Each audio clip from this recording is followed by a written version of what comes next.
The Ministry of Health, through the National Malaria Control Program, in collaboration with development partners, convened a press briefing on Tuesday in anticipation of World Malaria Day.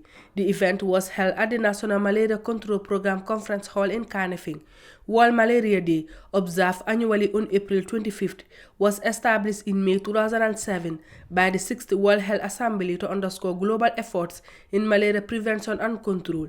It replaced Africa Malaria Day, which was first commemorated in 2001.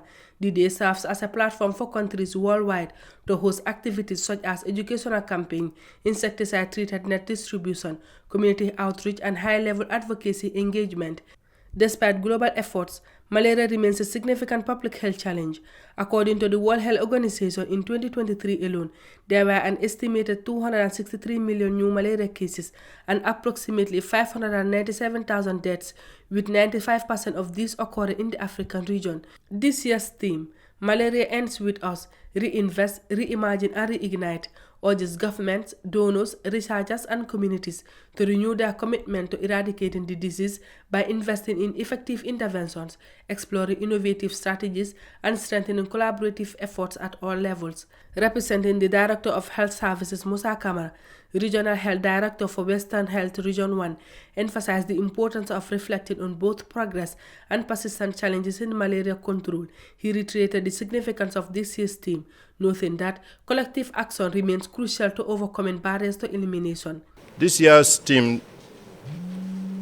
Malaria Ends With Us, Reinvest, Reimagine, and Reignite, is very fitting as the world is faced with reduced global financial investment towards malaria control, which is further exacerbated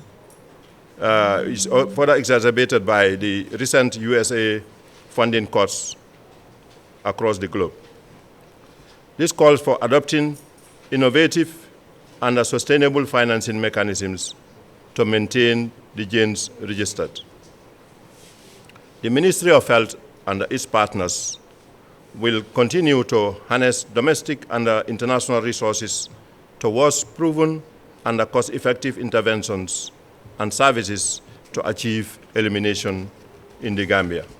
Also speaking at the briefing, the World Health Country representative to the Gambia highlighted that the team represents an opportunity to assess achievements, acknowledge remaining gaps, and reaffirm a unified dedication to ending one of humanity's oldest and deadliest diseases.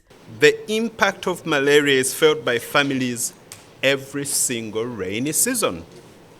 When the skies darken and the rains begin, so too does the silent fear of mosquito bites, fevers, and rushed visit to health centers, often in the dead of night. Its toll is heaviest on young children and expectant mothers, those whose health is most vulnerable. The Assistant Program Manager of the National Malaria Control Program, Balajiba, called for sustained advocacy and investment in malaria interventions, stressing that the fight against malaria must be a continuous effort driven by strong political will and community involvement. We have done, but we still have to do a lot more. And that is calls for also organizing our effort, advocating more investment, promoting innovative approaches and tools that can better handle the disease that is still a problem.